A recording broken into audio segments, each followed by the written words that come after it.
So, good morning everyone. So, ngayon is activity number 3. So, create muna tayo ng project. Compose.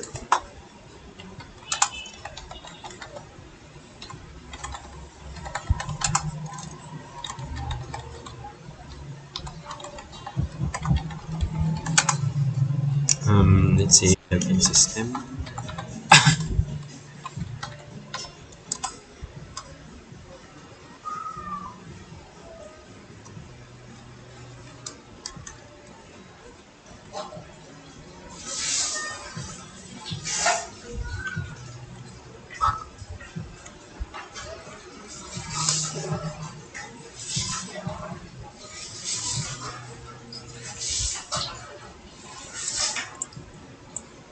So, yun, nandun na siya. Wait lang natin.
Tagal naman ko.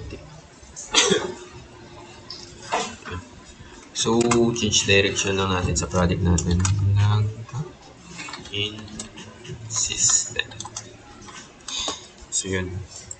Then, open lang natin siya sa may wait lang, lipat ko muna.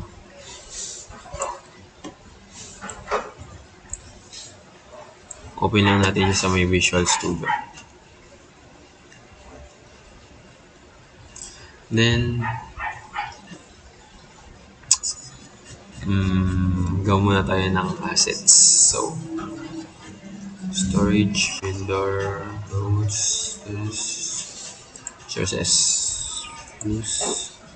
Then, gawa tayo ng folder na layout para sa assets natin.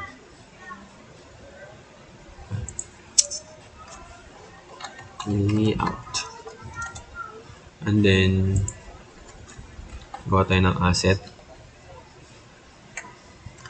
Login system, public, resources, views, layout, tapos let's say assets.date.php. Okay. And then lagyan lang natin si HTML. So, HTML5. And then build lang natin to. So, at yield, tapos title. So, ito lang muna yung assets namin. So, tapos, create na tayo ng registration form. So, let's say, and then, save natin sa my views na mismo. So, register.laid.php. Okay.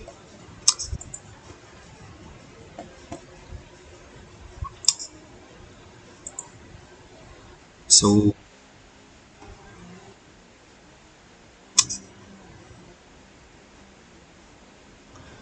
kakopy lang natin to. So, marami May bootstrap pa ata. May bootstrap pa.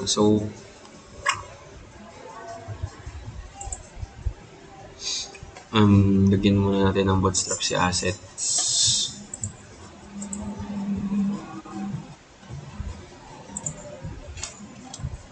Bootstrap.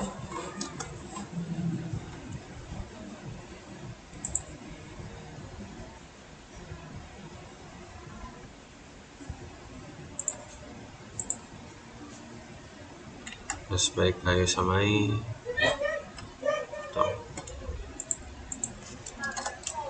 And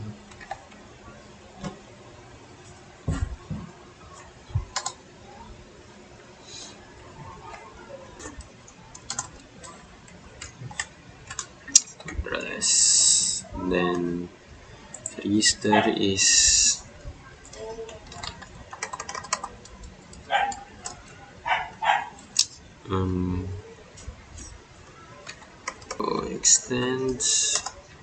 extend natin si user si layout, si assets, layout dot assets.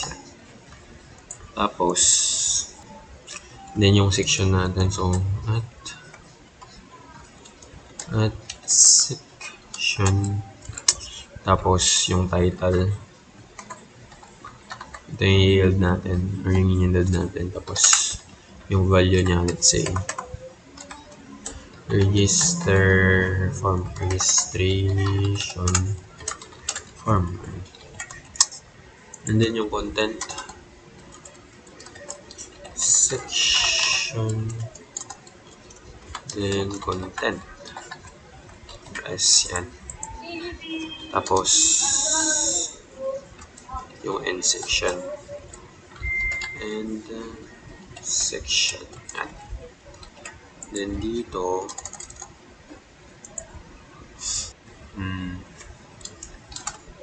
yung form natin, so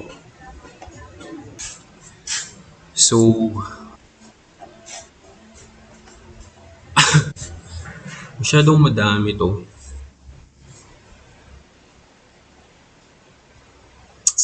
And tinatamad akong mag-type, so ang gagawin ko na lang is save ko na lang itong picture na to, yung picture 4.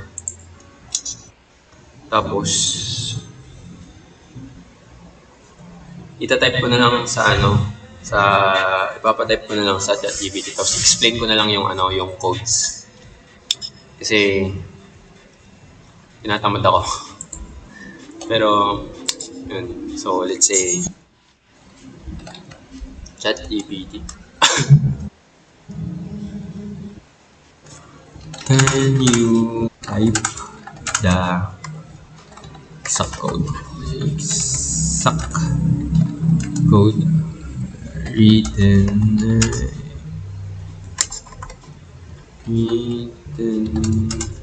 in this is a picture, right? Exactly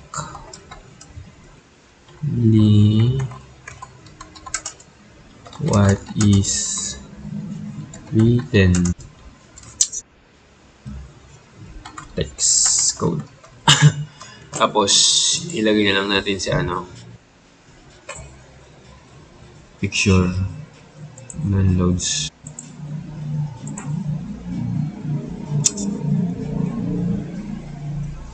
Para mas mabilis.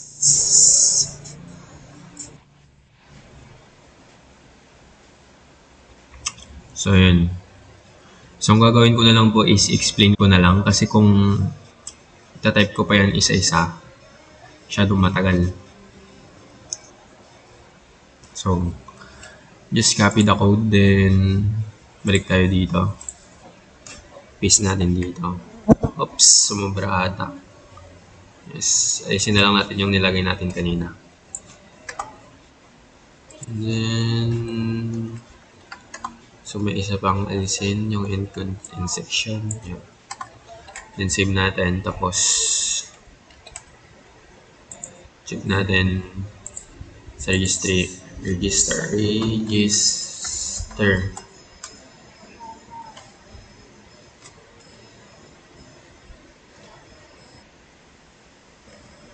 Oops, not defined. User dot store not defined.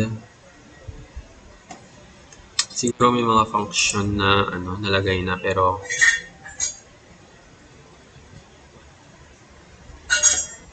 let's say alisin na muna natin itong mga to.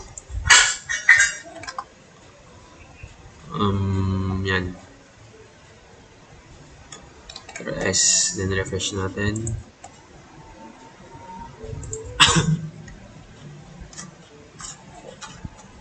Another error na naman. Login not found. Alisan na muna natin yung mga URL kasi hindi pa naman kailangan yan. So, lagay na lang natin pagka nakagawa na tayo ng mga ganyan. So, then, ano pa ba? Itong mga message, blah blah blah, all.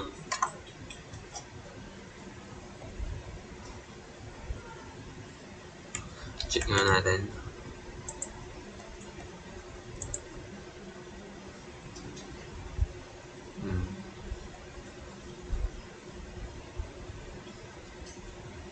Layout that assets not found.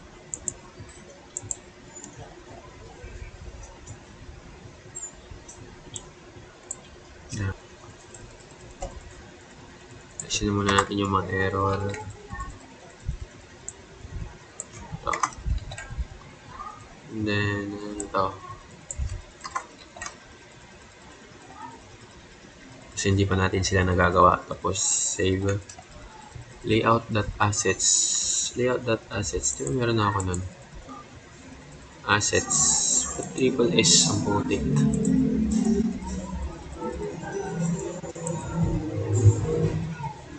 Layout. Tatlong S.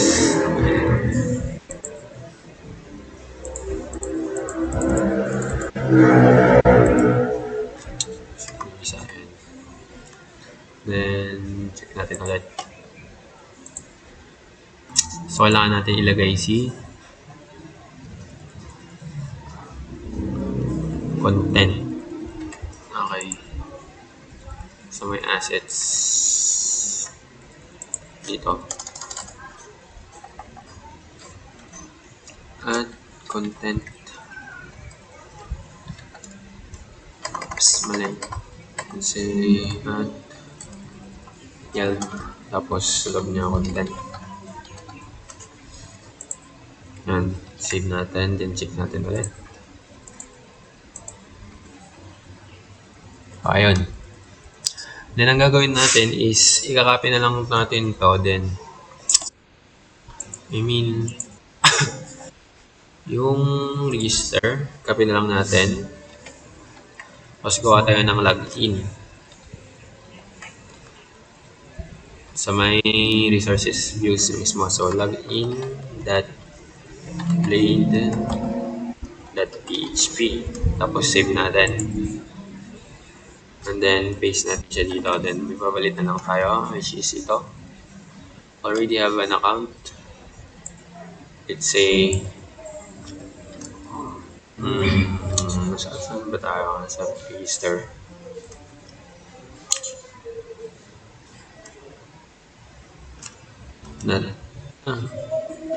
Should say spirit ko yung dasas yun, hindi ko na alam.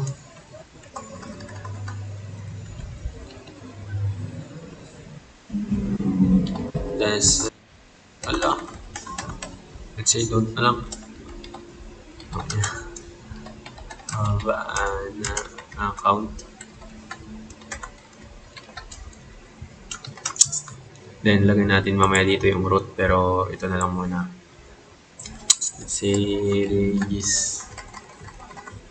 register here. Then, palitan natin yung title. Login page puta. Login, yan.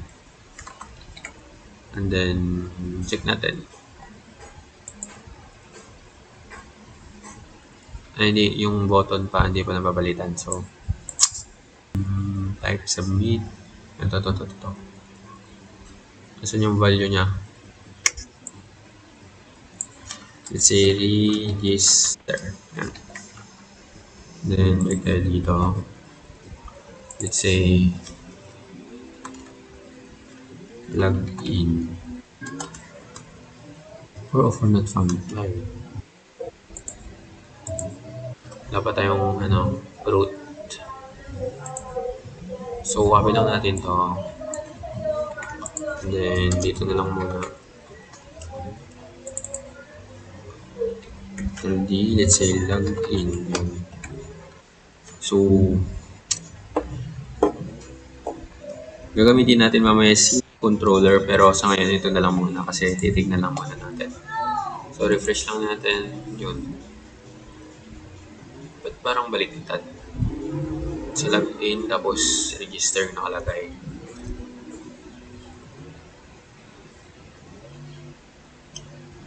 Balikin tayo sa register. Register. Create an account. Then, pagka pumunta tayo sa login. Login. Okay, so dapat login yun. Saan ka na, boss? Yan. Login yan. Refresh natin. Yun. So, ngayon, gagawin natin is yung mga assets or errors. Yan.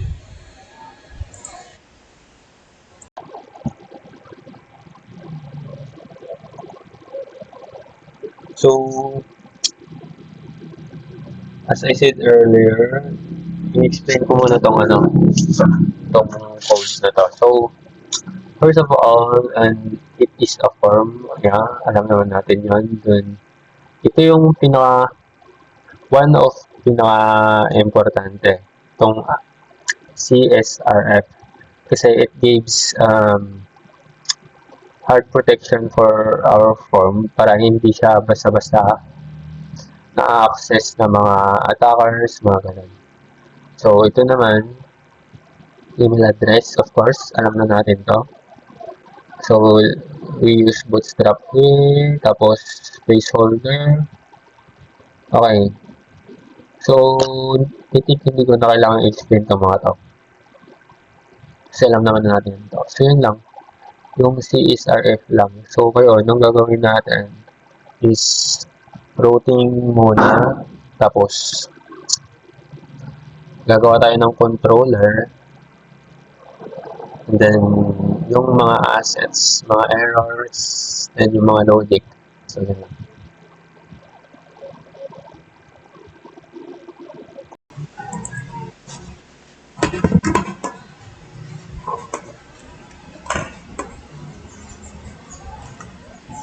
So, yun. So, ngayon, ang gagawin muna natin is so, yun.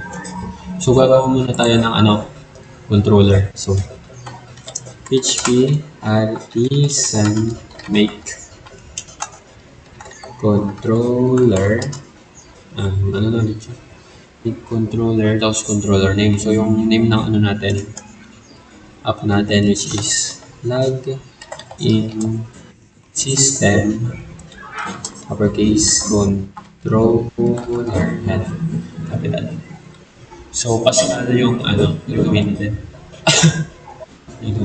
Okay. Then, click natin. So, yun. Created successfully. Now, we can check it if it exists. HTTP yun. So, nandito yung login system controller natin. Then, wala pang masyadong nakalagay. So, bibis na lang ako sa dito sa may mode. So, ito. So, ika-upload na lang siya ulit. Parang yung ginawa ko kanina. Save image or save picture. Picture 5. Okay.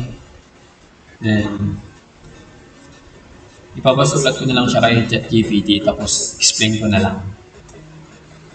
Kasi naglolo ko itong keyboard ko talaga. Saka tinatamad din ako. So, saan na yun?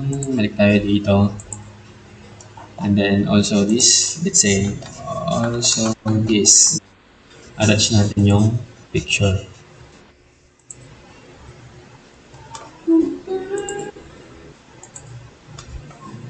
Oops, what's happening? So, ano nangyari doon? Picture 5, below. And then, yan. So, pwede ko naman siyang isulat, pero full storage na ako. So, parehas lang naman na ano, copy-paste na lang. Yan. Tapos explain ko na lang. So, balik tayo sa may login system. Nanalis lang natin yung comment, then paste natin. Okay. So, it says here na, so may red line tayo dito. Probably it's gonna be the, something like a model. Okay. Okay, so email, required email. So, ito yung form natin. Tapos, parang ito yung mga entities or parang requirements. So, yung email required siya, then unique, naka-unique siya. User's email. Then, name, also required. Then, string, then yung max na characters, 255. Then yung contact is required and numeric number. Okay, so password is required, string, minimum 8, yung mababa 8. Okay, so may users. Probably it's a model kasi may red line. So, mamaya na lang natin i-fix yan. So, email, request email. So, may variable tayo dito na ano, request email. And then, name, contact, okay, password. Then, ito po is by crypt para nakahash yung password natin for more security. Ganun. And then, return direct root, log in with success account created successfully. Okay. Save na muna natin. And then, ito naman is para sa authentication. Okay. So, public function, user login request, credentials, request. So, parang kinukuha lang is yung email tsaka password. So, authentication, attempt credential, return direct root, user dashboard with success. Okay. So, meron tayo success kung if yung, kumbaga, logging in or sa yung parang transaction is success or yung pag-login is success or pag-register is success. So, magpapakita to account register successfully. Else, pagka-error naman, pagka may mali, provided the credentials do not match our records. So, yun.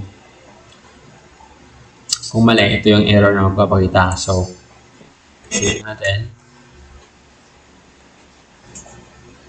Rows to form data. So, if these codes is successfully done, or parang nag-run siya, parang ganon. So, mag-direct tayo dito. Okay. Then, if data is valid, proceed with the processing. So, ito naman po yung mga logic na naka-apply sa form natin. So, if yung form natin is empty, magpapakita yung red line or yung error text sa baba nito or sa input line na the name field is required. So, ayan. And then, name.required, ito parang requirements talaga siya. Name.required. So, hindi siya mag-validate or mag-process if yung input field is walang naman. So, kumbaga ganito yung magiging result. Kunwari ito, this is email has been taken. Okay, so wala pang ganun na error dito, pero I think yun yung gagawin namin next. So, please enter a valid email address. The name field is required. Contact required field. Okay. So, yun. So, gumawa ko ng controller, login system controller yung pangalan, pero dito sa module, gumawa siya ng folder na out, and then nandun yung authentication controller. So, probably, gawin ko na rin lang yan, or yun na yung sundan ko para Hindi masyadong nakakalito. So, PHP artisan make controller. Okay. Tapos yung controller name natin, I mean, yung gawa tayo ng folder. Yan. And then, forward slash. Okay. Forward slash, then yung name ng controller natin, which is authentication controller. Okay. Authentication controller. Okay. Yun, created na siya. So, ang gagawin natin ngayon is susundan lang natin itong nasa module, then probably explain na lang natin. Okay. So, ito yung controller or laman ng controller. Ano? It's the web. The web.php or yung... So, yung kanina, ginawa natin is authentication controller, pero yung nandito is auth. So, rin-name ko lang yung controller ko doon. Ginawa ko auth controller kasi may error talaga. Then, control S natin.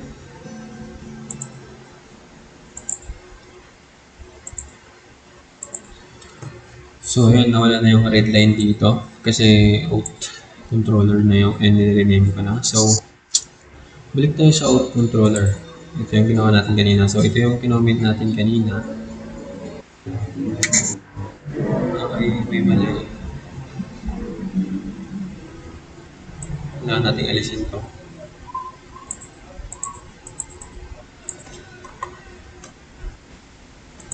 Sumobra.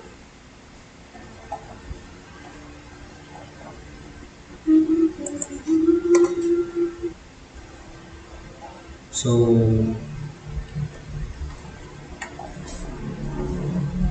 post naman yun. Okay na.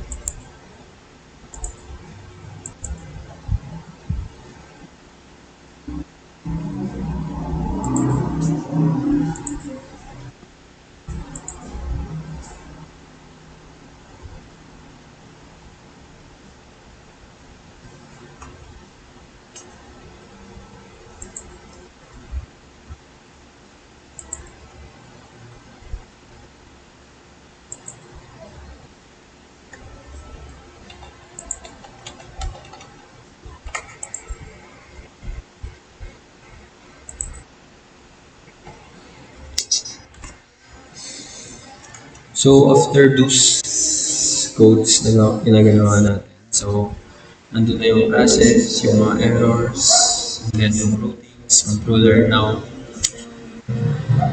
gagawa tayo ng middleware. So, middleware, sa pagkakaintindi ko is, dati nung second year kami, we use session. Pero in Laravel, I think, use para basta-basta na-access yung mga web pages pagka nilagay nila sa routing or sa URL. So, to create a middleware, let's say PHP artisan make middleware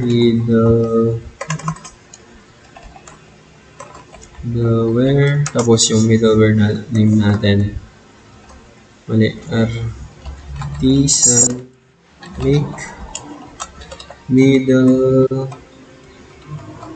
tapos yung middleware natin. So, susundan ko na lang yung nasa module para hindi masyadong nakakalito. So, it says here PHP artisan make middleware check admin. So, yun. Tara. Check admin is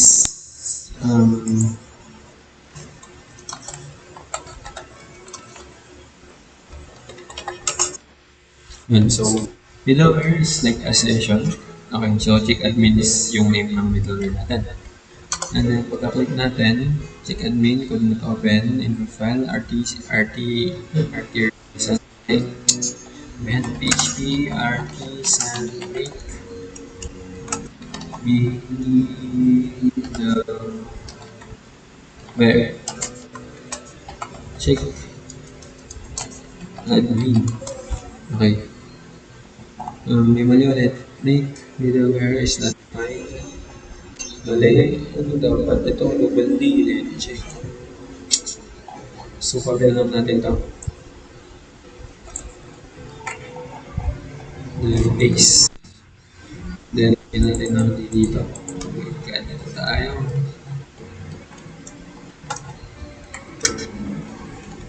Middleware. Okay. Then, enter na done. So, yun, created successfully na. Ngayon, may middleware na tayo. Copy natin ulit yung nasa module. Nakakalito.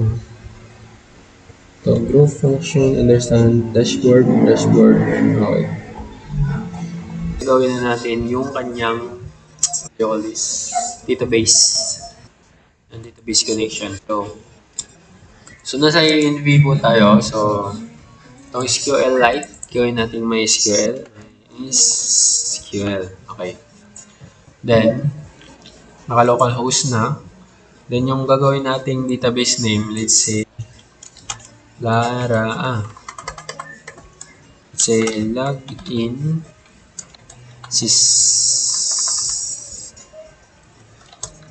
Laravel na lang. Gawa na lang tayo ng Laravel na database. So, i-uncomment lang natin to lahat.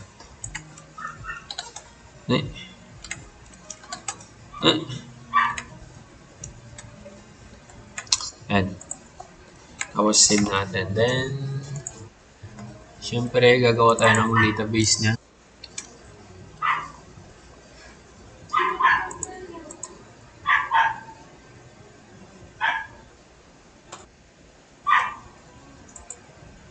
Ito yung error kanina. So,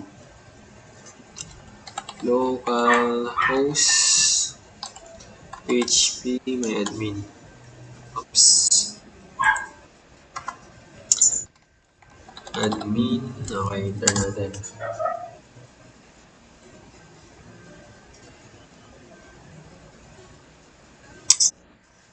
So, check lang natin ulit to. I-refresh lang natin to. Yun. So, dito yung login natin. Then, nag-try ako kanina mag-insert. So, gamit po pala ng old. Tapos yung URL is para ma-recognize nyo yung parang mga lumang nilagay natin na email. Pwede yung password. So, yun lang. And then, so wala pa tong function ID. May function na pero wala pa tayong database. So, ganoon tayo. So, Laravel yung nilagay natin kanina. Then, Laravel. Ginawa naman ko Laravel dito. Ito Laravel. So, yan na. Gawa na rin pala ako kanina. And then, yung users na default dito is dinelete ko. Tapos, gumawa ako ng bago users na table. Tapos, notify ko siya sa may dito sa may database. Tapos, migrations. Ito yung ginawa ko. So, bale, parang kinuha ko lang nasa module, yung my name, email, contact, and password. Tapos yung timestamp kung kailan ginawa, tsaka kailan na-update. So, I think na-migrate ko na ba ito? So, yung terminal, I think hindi ko pa na-migrate to. So, PHP artisan migrate. So, yun, na-migrate ko na to. So, i-check lang ulit natin sa may double check ko lang. Meron tayo doon? Ayun yung nilagay ko. ID, name, email, contact. So, sa ID, pwedeng dito, increments. Pero, let's leave it by default. So, let's see the users. So, ayun. Wala pang laman. And then, yung register is nagawa ko na rin. So, gumawa ako ng authentication na dito. Na folder sa my views. Saan ka na? Sources, views. Then yung authentication. So, ito po yung ma-access ng ng what do you call this? The user.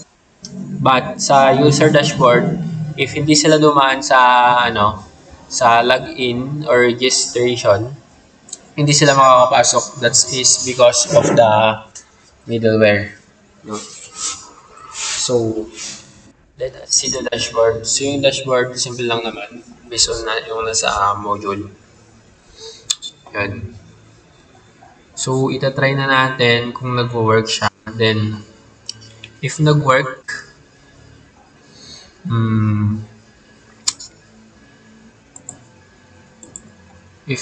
siya, meron pa bang gagawin pag nag-work na? I think yung recap siya. Oops. Nangyari. Excuse me.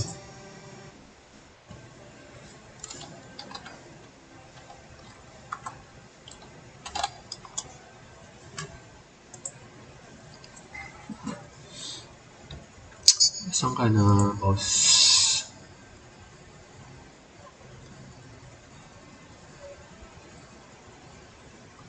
No.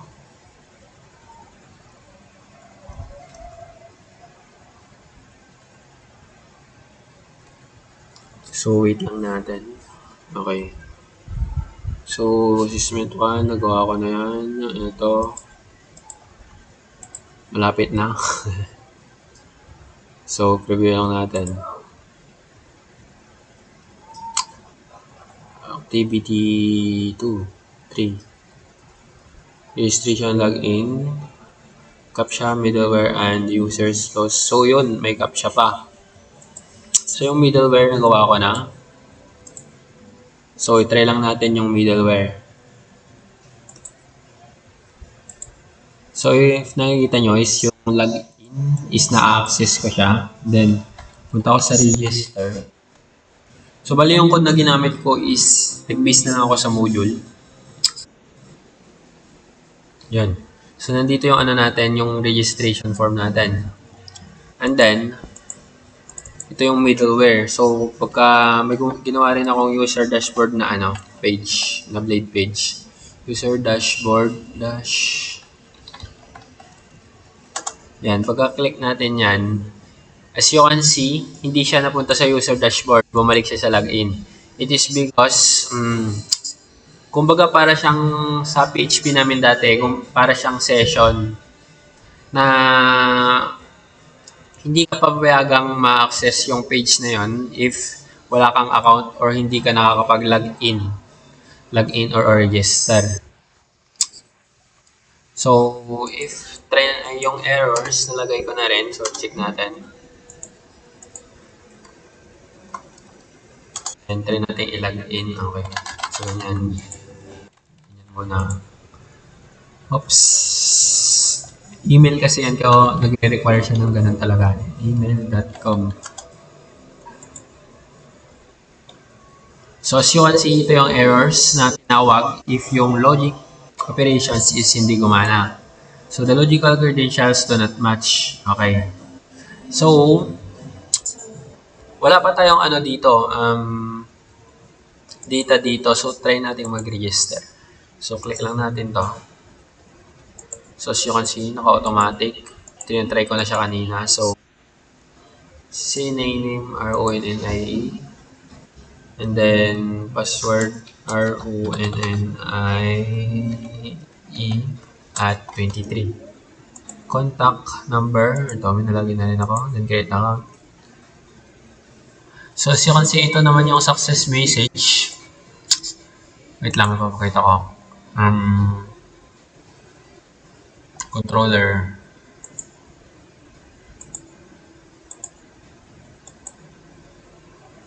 Hindi, sana wala yun.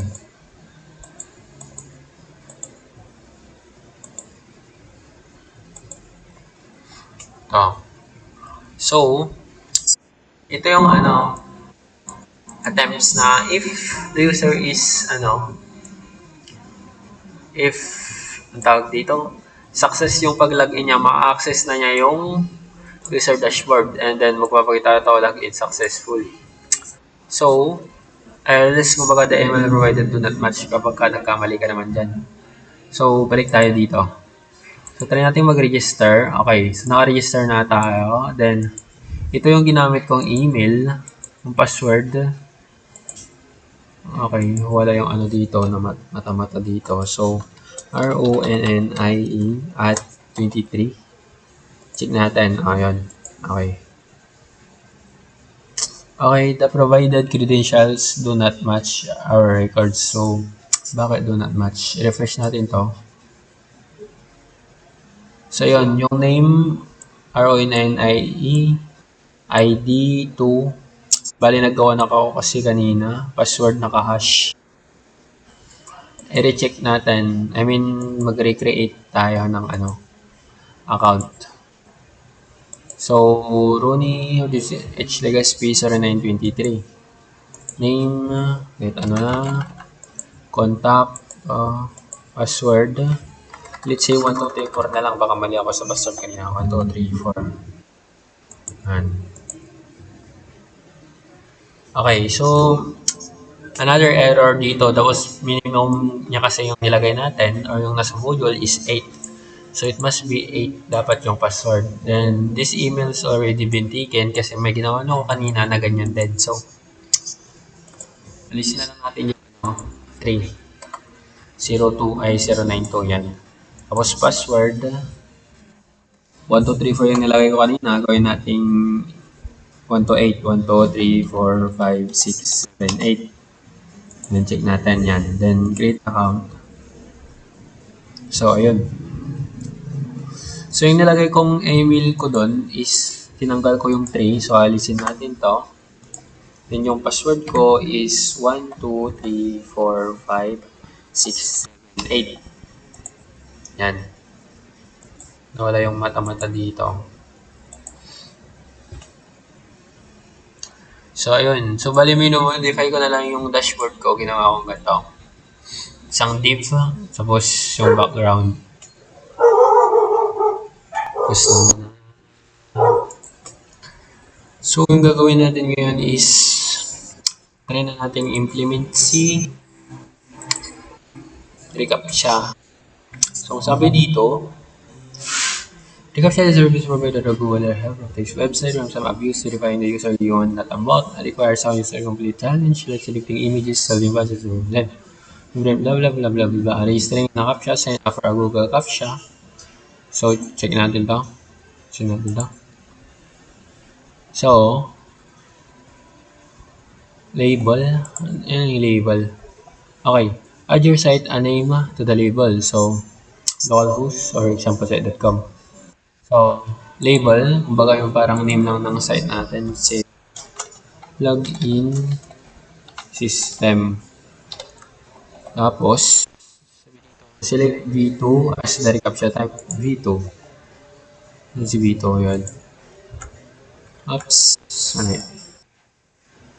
Then, include domains in the domain section, localhost or example.com. So, since gamit natin si localhost, I think I am not a robot checkbox, invisible CAPTCHA checkbox. Okay.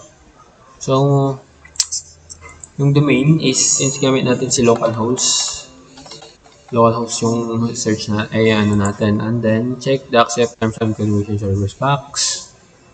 Okay, check down natin yon. Nasaan yon? Okay. So, wala. I think, basta dito yun eh. And then, after nun, try natin i-submit. So, yun, may dalawang key or key na nagpakita which is tama naman dito. And then, install composer require. Okay. Composer require, ano daw? So, basta i-run na lang natin. So,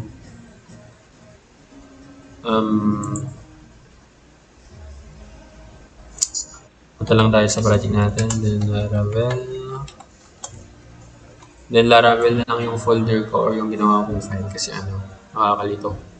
So, composer require ENHS. Composer require ENSH HS Kobo HS ano ulit? Kobo, okay. Kobo. Tapos, no captcha. No cap. Ano ang spelling ko? Cap. Yeah. Captcha. Okay. Tapos, add a captcha case to the environment that ENV configures. Okay, so try naman natin enter to. Check natin kung anong mangyayari. Okay, JSON has been created, running. So I think ini-install niya. Nakuha niya yung recaptcha galing Google. So after nyan, ang gagawin is punta daw tayo sa ANV configuration, then non-captcha equals your site key. Okay, non-captcha equals your site key. So maybe that keys is itong dalawa na to. So copy natin to. And then, balik tayo dito. Copy din natin to. So, check natin sa clipboard. Yan, 1, 2. So, sabi dito is read a recaptcha is environment or add a recaptcha. So, balik tayo dito sa environment file. And then, I don't know kung saan ilalagay dito. Recaptcha. So, mukhang wala naman. I think i-add na lang siya. Okay. Deviation. Okay, so I think i-just na lang natin. So, no captcha underscore site k. No captcha underscore site k. Okay. No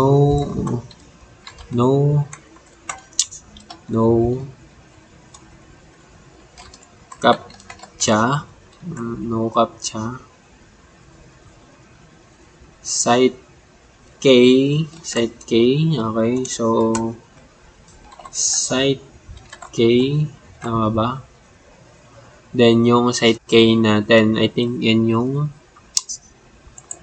itong nauna or yeah, ito yung site K natin. Then copy natin ulit para sigurado. Wait, may space ba? I think wala. Okay, so yan. Yan. Then yung isa pa, secret key or secret key. No captcha, secret. Natin to. Then gawin natin secret to. Secret. Tama ba? Spelling ko, but naging small yung S. Ano? Kailangan rhyme. Bawat melody ay sa'yo lang pupunta. Ibabalik sa umpisa. Okay, then save natin. Balik tayo dito sa module. Okay. And then sabi dito, CSRF form action method submit. Saan ilalagay ito? After that all step, you can integrate the successful recaptcha. So public function request, I think below to sa mga login form or registration form. Okay, so code na to. Hindi pa natin gagawin yan. So dito muna tayo. Crude, okay, form. I think form 2 ng recaptcha. So saan ko ilalagay yun? Sa register or sa login? I think sa register ko lang ilalagay ito. So, Ctrl S muna tayo. Then, balik tayo sa register. And then, sa register, say register. Yan. Okay. So, maybe sa baba ng ito or sa baba ng button or saan ba ilalagay itong captcha? Nasa ko sa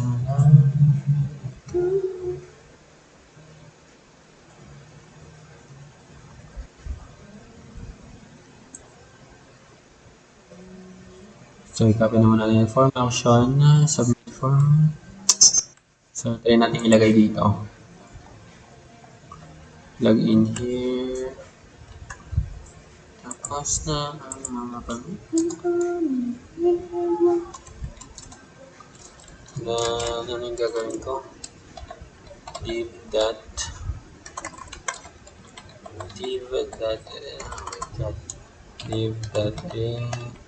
captcha. So, sa loob nito, ilalagay natin si form equals action, submit form. Okay, so form, ganun,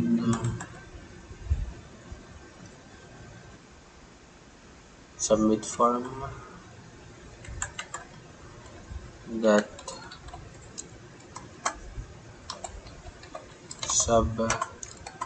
submit underscore form, tapos method equals post job. Oops. Submit form, ganyan. Oops. Nangyari dito. Okay, so yung action pala yun, hindi pala yun class. Sorry. Okay, so mano na lang, form. So, form action is submit form, okay. Method post. Okay, then method is equals to post. Yan. Okay, tapos CSRF.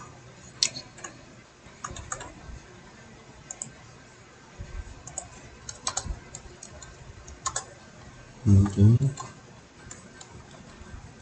At CSRF.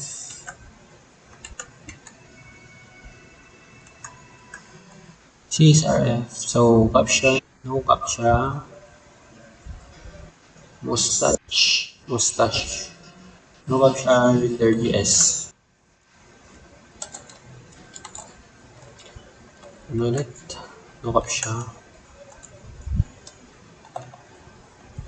So no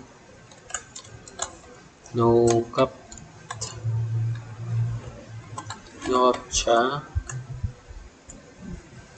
render.js. Okay.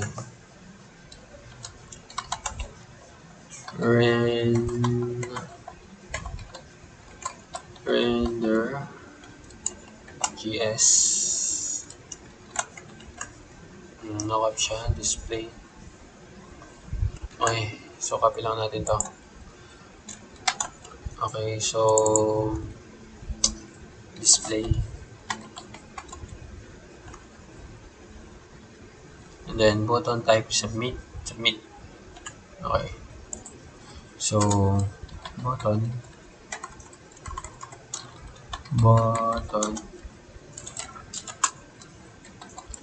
type submit, and then label submit. Okay. Yan, controllers. Tapos yung controller naman is public correspond. So gagawa tayo ng function. Submit form request. Submit form. Okay. Gagawa tayo ng public function. Saan yung controller natin? Ito. Public function. Submit form.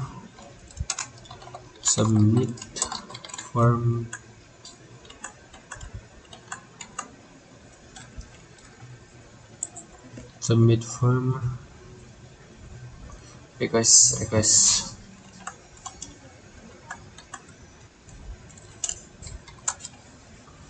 request, request.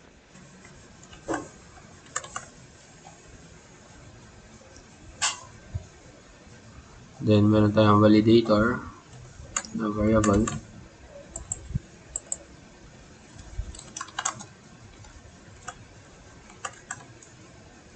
Validator. Validator. Plus 2.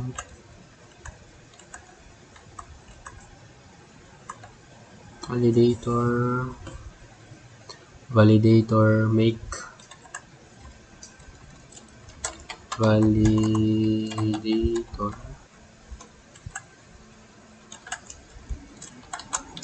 make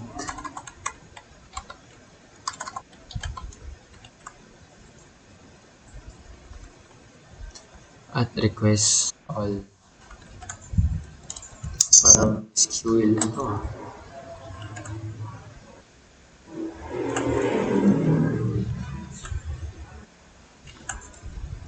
Request. Parang selectable na to. Okay. Okay.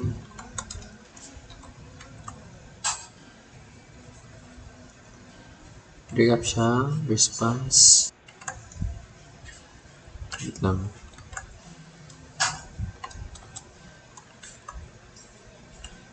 Recap siya. Response. Damdaman ko eh.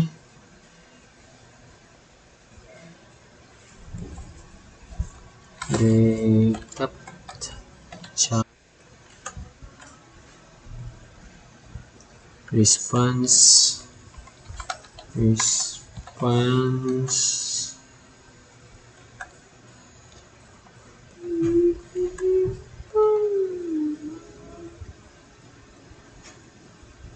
Equals required recap siya. Equals required recap siya.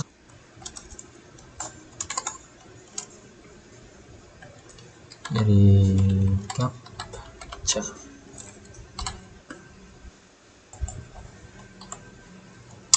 Tapos may G pala dito. G dash.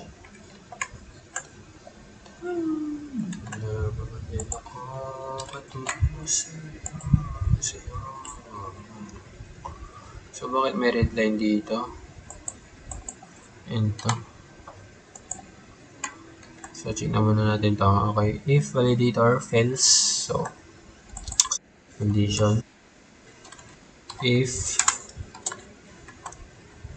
validator fails, pag mali siya, return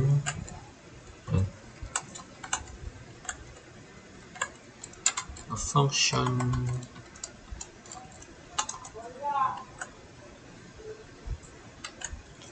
so mali tayo, mali yung syntax natin, dapat may ano din to. Ayan. If validator fails, then return, then redirect. Oops, return, parang babalik siya. Redirect.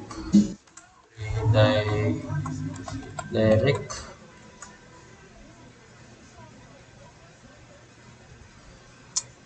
Back.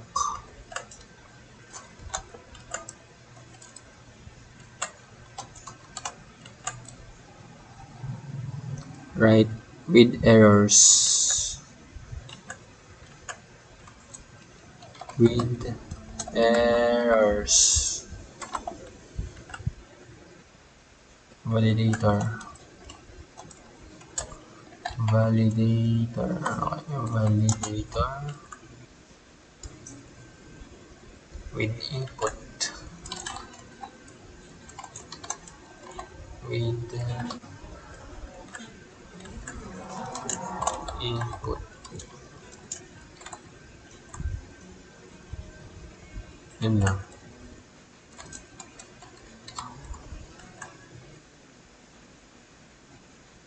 Parang sobra ng ano natin.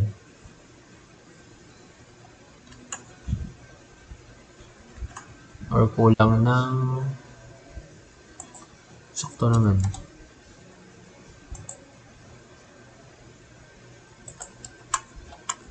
Anong mali? Wala kasi ano dito. Intelligence.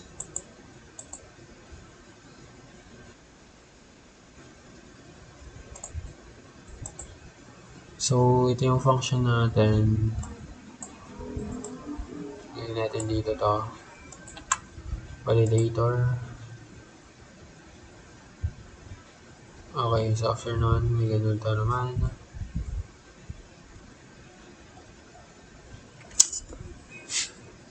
Okay, so natanggal yung isang ano. Oops, sobra. Yan.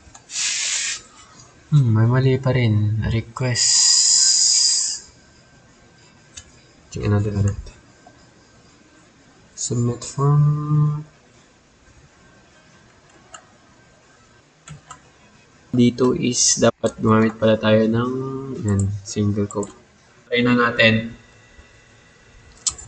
Saan na yun? Na. So, refresh ko lang. Okay, then nilagay ko sa may register. O yun. Oh, but may error. Sabi, localhost is not in the list of supported domains. Hindi ba sabi ano? Supported yung localhost. Sabi dito, at your site label, localhost ay yung label lang yan. Then select ito yung domains, localhost or examplesite.com. Bakit? Try natin yung server natin. So, try natin mag-register ulit or gawa ng bago.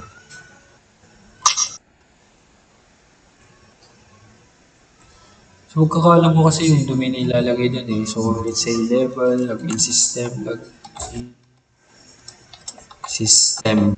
Okay. Tapos, V2 to tama. V2 ba? Version 2 ba?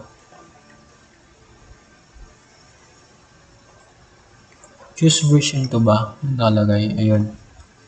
So, version 2 yung pipiliin natin. And then, ito. Ayaw ng localhost. So, try natin yung server natin. Ito. Pag kita yung ayaw ko na. Control C. Then, balik tayo. Then, paste natin dito. Oops. So, para. Hindi na kailangan yan yung gawin lang. Okay. So, save natin. Then, submit project. Then, papalitan lang natin yung key natin. Sigurado. Sa may env. Asan na yun? Asan na si env? env. There you go. Ito, then palitan lang natin nung ginapin natin. Tapos, yung secret key. Yan. Okay. Tapos, yan. Oops. Ba't may dash? Okay. Check natin. Kaya, saan ba? Ayun! Sa wakas.